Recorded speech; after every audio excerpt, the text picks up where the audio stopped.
Have you ever asked a simple question and watched the entire mood of the room change? Not because the question was rude, but because it was too honest. Some questions don't start conversations. They expose fault lines. In certain relationships, asking the wrong question doesn't bring clarity. It brings silence, anger, or control. In this video, we're exploring 8 questions so powerful that a narcissistic personality simply cannot answer them without revealing the truth they work hardest to hide. Question has shown. What are some of your deepest emotional wounds? Imagine asking someone this question in a quiet room. No audience, no pressure, just honesty. For most people, it lands heavy. It pulls memories forward. It softens the voice.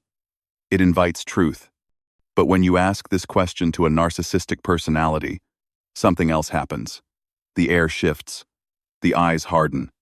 You may get a laugh, a shrug, a sarcastic remark, or a look that says, "Why would you even ask something so stupid?" And in that moment, you're not just being dismissed. You're staring directly at the core of the disorder. Here's the shock. Narcissists are not unhurt. They are deeply wounded. But those wounds are buried under concrete. To acknowledge emotional pain would mean admitting vulnerability, and vulnerability feels like annihilation to them. So instead, they erase it. Nothing ever hurt me, they imply. I moved on. I'm fine. Yet, the very behaviors that exhaust you, the cruelty, the coldness, the explosive anger, are not signs of strength. They are symptoms of pain that was never allowed to speak. This is where the mystery deepens. If someone truly had no wounds, why would they need to dominate, belittle, or control? Why the constant defensiveness? Why the rage when challenged? Emotional pain that is denied doesn't disappear. It mutates. It leaks out sideways. It shows up as contempt instead of sadness, superiority instead of grief, and punishment instead of honesty. In healthy relationships, admitting pain is not weakness, it's courage. It says, "This is where I've been hurt, and this is how I learned to survive." But narcissistic personalities learned a different lesson early on. Pain must be hidden at all costs. Survival meant never letting anyone see where it hurt. Over time, this creates a person who cannot access their own inner world, let alone share it with someone else. For the person who loves or works with a narcissist, this denial is devastating. You sense there's something underneath. You feel it in the tension, the unpredictability, the emotional whiplash. You try to understand. You try to connect. But every attempt is met with dismissal or blame. Eventually, you stop asking not because the question doesn't matter, but because you realize the answer will never come. And that realization can be heartbreaking or liberating. If this insight resonates with you and you want more content that helps you see narcissistic dynamics clearly and reclaim your emotional clarity, subscribe to the channel. Your support is what allows these conversations to continue. Quick question for you. When someone refuses to acknowledge their emotional wounds, what do you think they're really protecting? A. Their strength. A. Their shame. Comment A or B below. Question #2. Why is it so hard for you to admit mistakes? There is a quiet moment after a mistake is made. A brief opening where honesty could change everything. In healthy relationships, that moment is where trust is built. Someone takes a breath and says, "I got this wrong," or "I didn't handle that well." Those words don't weaken the relationship. They stabilize it.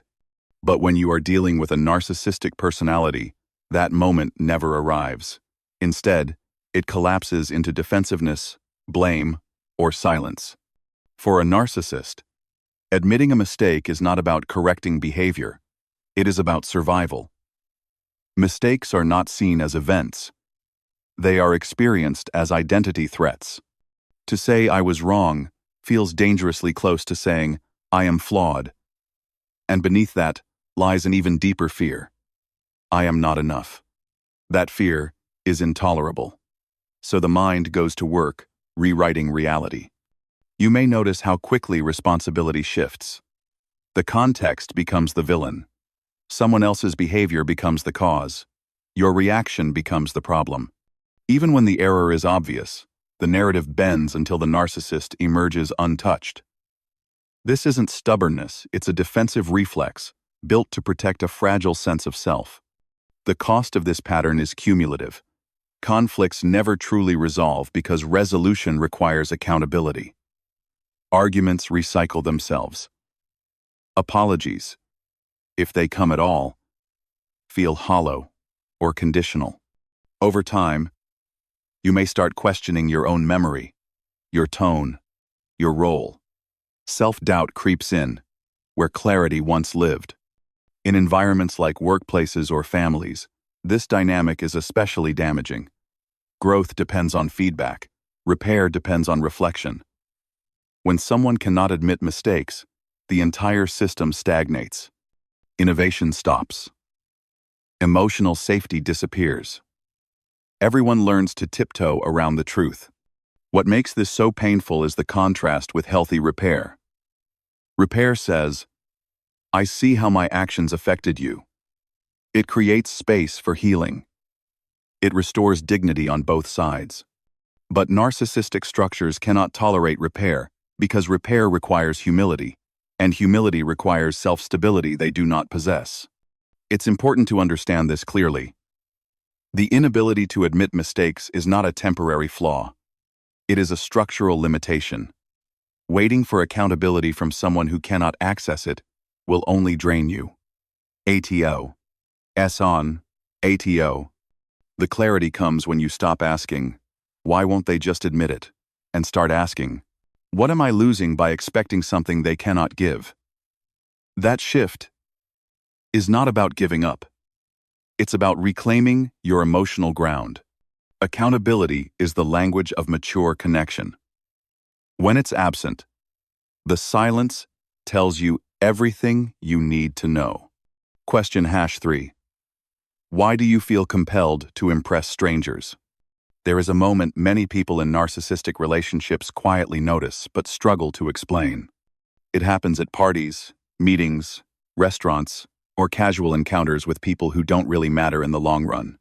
Suddenly, the person who is distant, critical, or emotionally unavailable at home transforms. Their voice softens. Their stories sparkle.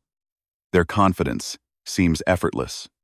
Strangers walk away impressed while you stand there wondering why the version of them that shines so brightly never seems to exist when no one is watching. This question cuts deep because it exposes a painful imbalance. For a narcissistic personality, strangers are not people, they are mirrors. Blank slates. They carry no memory of past behavior, no context, no accountability. And in that emptiness lies opportunity. The narcissist can project a polished identity without fear of contradiction. Admiration flows easily when nothing real is at stake. What's often misunderstood is that this isn't confidence, it's hunger. The validation of strangers provides a short-lived sense of worth that feels intoxicating. Compliments, admiration, attention, these become emotional oxygen.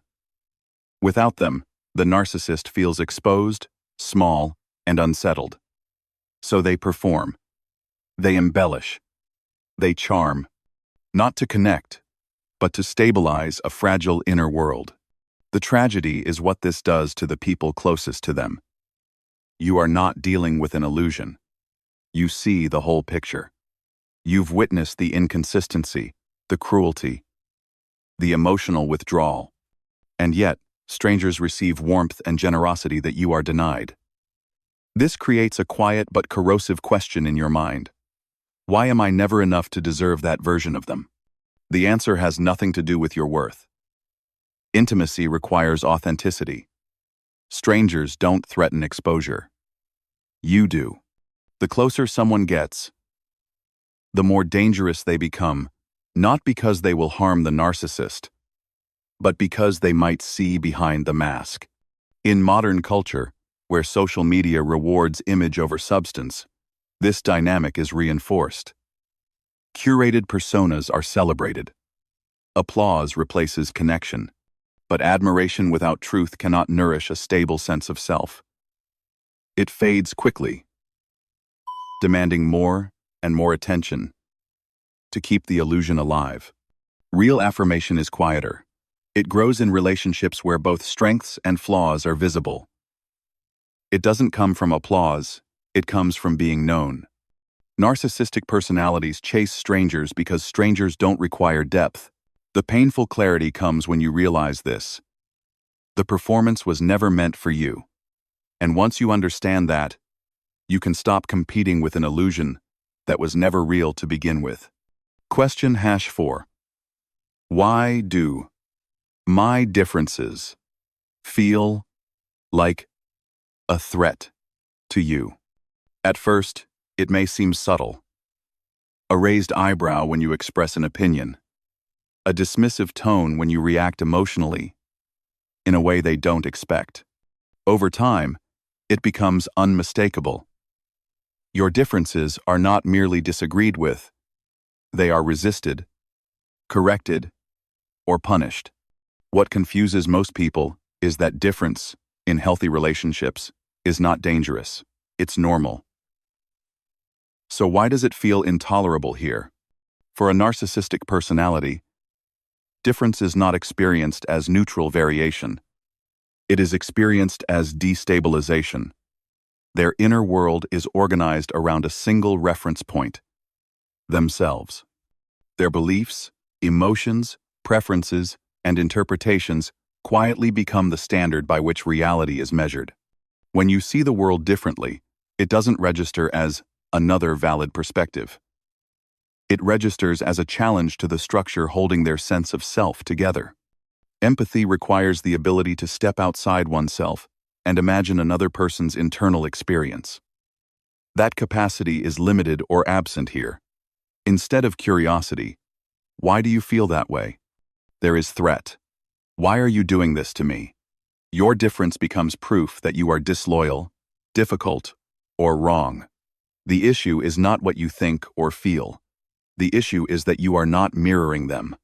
This is why even small differences can provoke outsized reactions.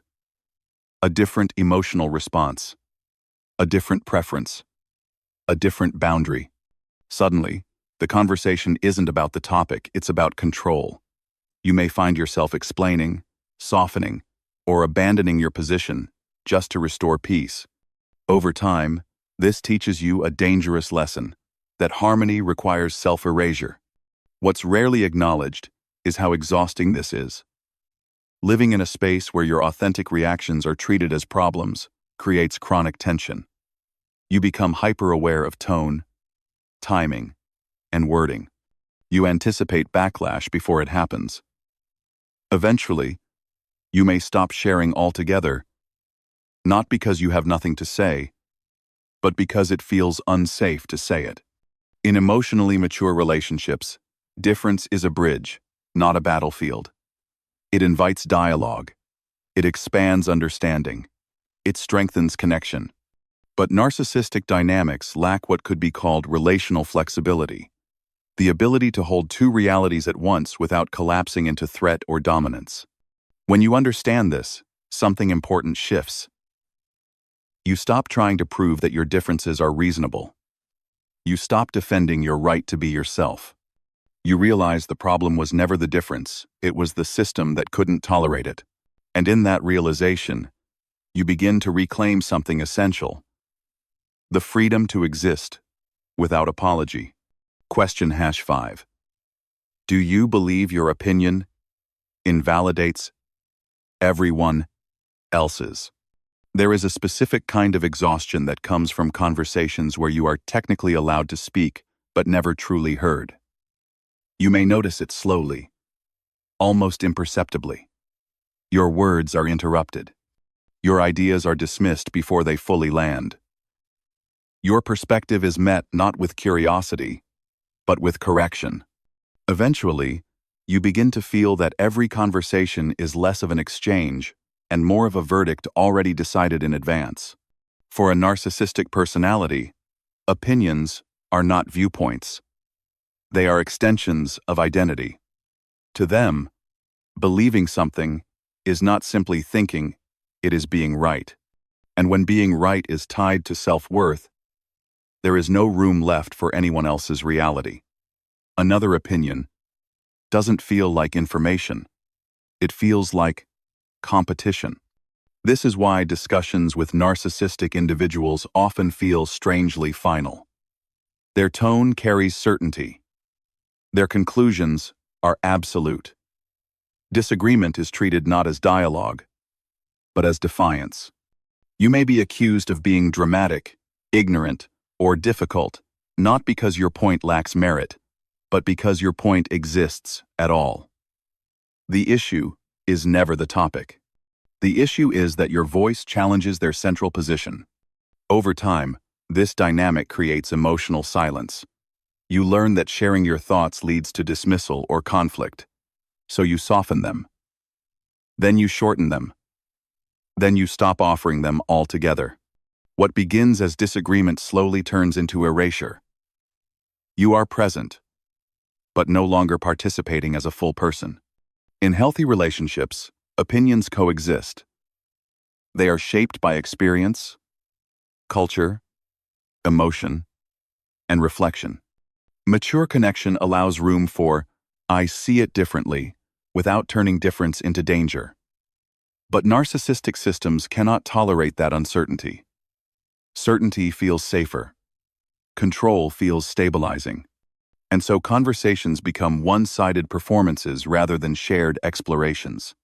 This pattern shows up everywhere: romantic relationships, families, workplaces. Decisions are made without consultation. Input is requested only to be overridden. And if you push back, you are framed as the problem. Over time, many people begin to question themselves. Maybe my thoughts really don't matter. They do. The inability to share authority in conversation reveals a deeper truth. This is not about communication skills. It is about dominance. And dominance cannot coexist with mutual respect. The clarity comes when you stop trying to be understood by someone who is committed to being right. When you recognize that your voice does not need permission to exist, something shifts. You begin to choose spaces where dialogue is possible, where opinions are exchanged rather than erased. Being heard is not a luxury. It is a basic requirement of emotional safety. And when it's missing, the silence is telling you exactly what you need to know. Question #6. In what ways do you still need to grow? This question sounds simple, almost harmless. In healthy people, it often sparks reflection, humility, even quiet hope. Growth implies movement. It suggests that life is still unfolding, that learning is ongoing, that we are not finished yet. But when this question is asked of a narcissistic personality, it lands very differently. It doesn't invite reflection, it triggers alarm. To grow is to admit incompleteness. And for a narcissist, incompleteness is not a neutral state. It is a threat. Their sense of self is tightly constructed around appearing whole, accomplished, and beyond critique. Growth would imply that something is missing, something underdeveloped, something not yet mastered. That implication brushes dangerously close to shame, and shame is the one emotion they cannot tolerate. So the question is avoided, distorted, or redefined. If growth is acknowledged at all, it is framed externally. More money, more status, a better lifestyle. Growth becomes accumulation, not transformation. There is no room for emotional development, relational insight, or self-examination. Those forms of growth require turning inward, and the inner world is not a place they feel safe exploring. What's often misunderstood is that this resistance to growth is not confidence, it's rigidity. Healthy adults evolve because life demands it. Loss, aging, failure, and change all require adaptation. When someone refuses to grow, they don't remain stable. They become brittle. Relationships stagnate. The same conflicts repeat year after year.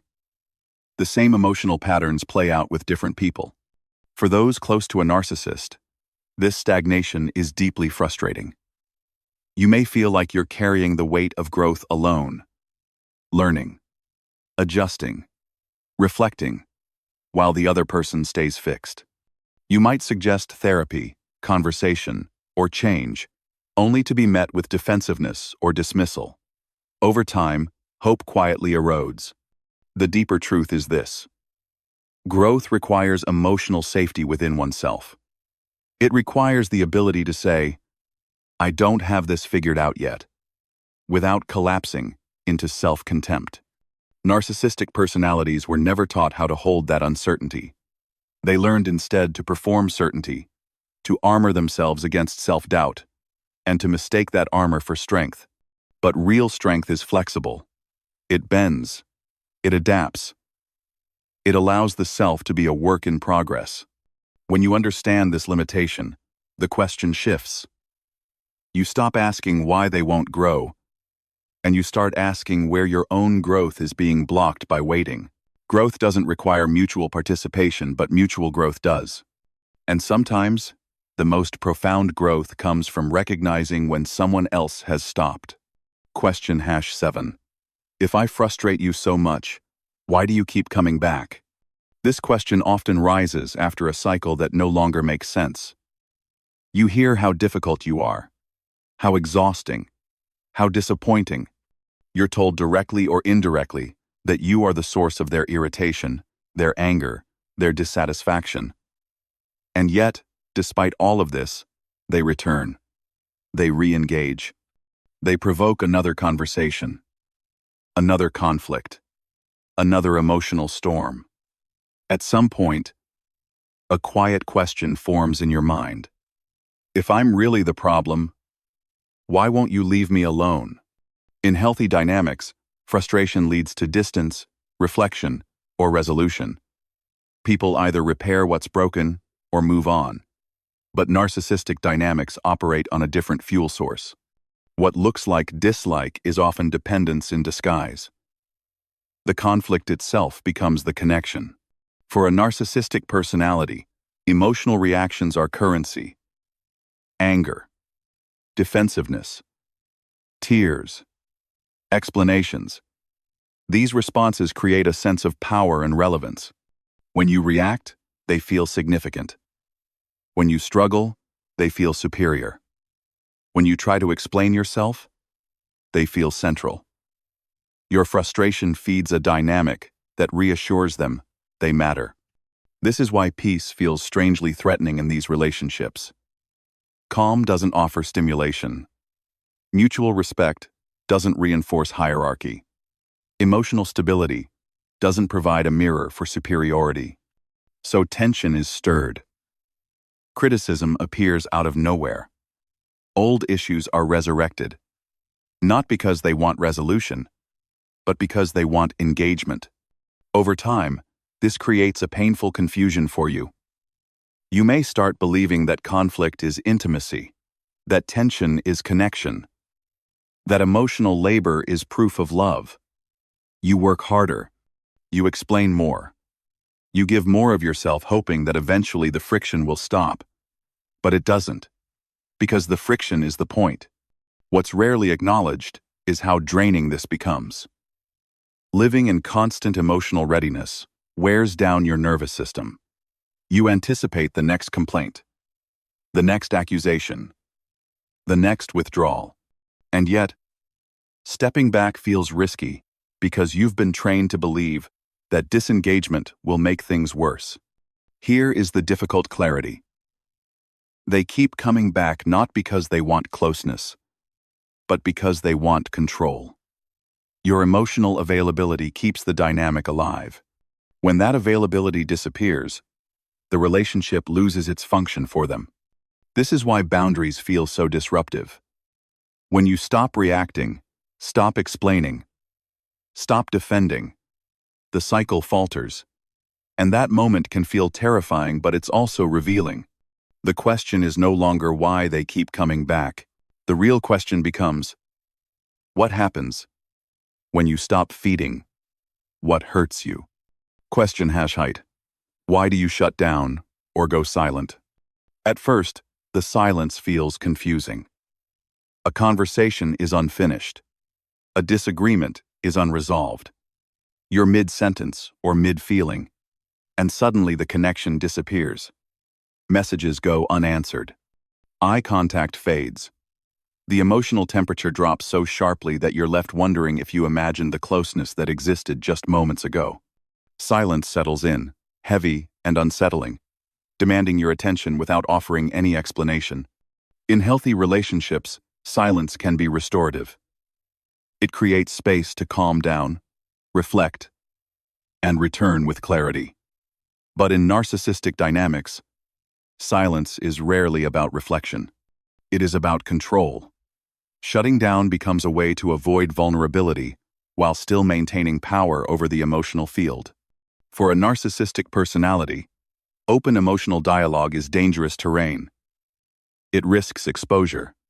It invites accountability. It creates the possibility of being seen not as superior or unshakable, but as human. Silence offers a safer alternative. By withdrawing, they can express anger without naming it, punish without admitting resentment, and regain dominance without engaging in dialogue. The impact on the other person is profound. Silence triggers anxiety because it leaves the nervous system searching for resolution. You replay the conversation, scanning for what you said wrong. You feel an urge to fix, to apologize, to explain even when you're not sure what you're apologizing for. Over time, this trains you to self-abandon in order to restore connection. What makes this dynamic especially painful is its unpredictability. The silence may end suddenly, as if nothing happened. No acknowledgement, no repair. The message is subtle but clear. Your confusion doesn't matter. The lack of closure keeps you off balance, and that imbalance is precisely what gives the silence its power. This is not emotional regulation. It is emotional avoidance paired with passive aggression. Rather than tolerating discomfort and engaging honestly, the narcissistic personality disappears emotionally while remaining physically or relationally present. The relationship continues, but intimacy is suspended as punishment. In mature relationships, emotional space is named. Boundaries are communicated. Silence is mutual and temporary. But here, silence is unilateral and strategic. It creates a vacuum you're expected to fill with guilt, with effort, with compliance. Healing begins when you stop chasing the silence. When you recognize that someone else's withdrawal is not a verdict on your worth. Clarity doesn't come from forcing a response.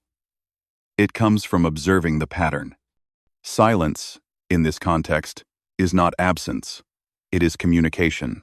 And what it communicates is this: they are unwilling to meet you where honesty lives. When you understand that, something shifts. You stop begging for words from someone who is using silence to speak. And in that stillness, you begin to hear your own voice again, steady, grounded, and finally uninterrupted. Conclusion. The story beneath the questions. When you step back and look at the full arc of this story, one truth becomes impossible to ignore. These 8 questions were never meant to interrogate the narcissistic character. They were mirrors for the listener. Each unanswered question revealed not only what the narcissist could not give, but also what the other person had been silently sacrificing: honesty, voice, emotional safety, and self-trust. Across the story, we watch the same pattern repeat in different forms. Pain denied, mistakes deflected, admiration chased in strangers, differences treated as threats, opinions dominating conversations, growth avoided, conflict recycled, silence weaponized. None of these behaviors appeared randomly.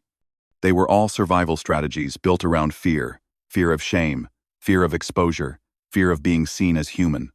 The most important lesson is this: Clarity is not cruelty. Understanding these patterns is not about labeling, blaming, or diagnosing another person. It's about recognizing where connection ends and control begins. When you stop asking questions that someone cannot answer, you reclaim your emotional energy. When you stop waiting for depth from someone who cannot access it, you create space for relationships that can meet you fully. Applied to real life, this insight changes everything. It encourages you to choose curiosity over self-blame, boundaries over endless explanations, and emotional reciprocity over performance. It reminds you that healthy relationships do not require you to shrink, silence yourself, or prove your worth through suffering. Disclaimer: this video is for educational and informational purposes only. It is not a substitute for professional diagnosis, psychological evaluation, or therapy from a licensed mental health professional. Quick question for you. What do you think matters more in a relationship? A. Understanding the other person. B. Protecting your emotional well-being. Comment A or B below. And now, I'd love to hear from you what part of this story resonated most with your own experience. Share your perspective in the comments so others can learn from it too. If this content helped you see things more clearly, don't forget to subscribe to the channel. Your support gives us the motivation to keep creating meaningful content like this.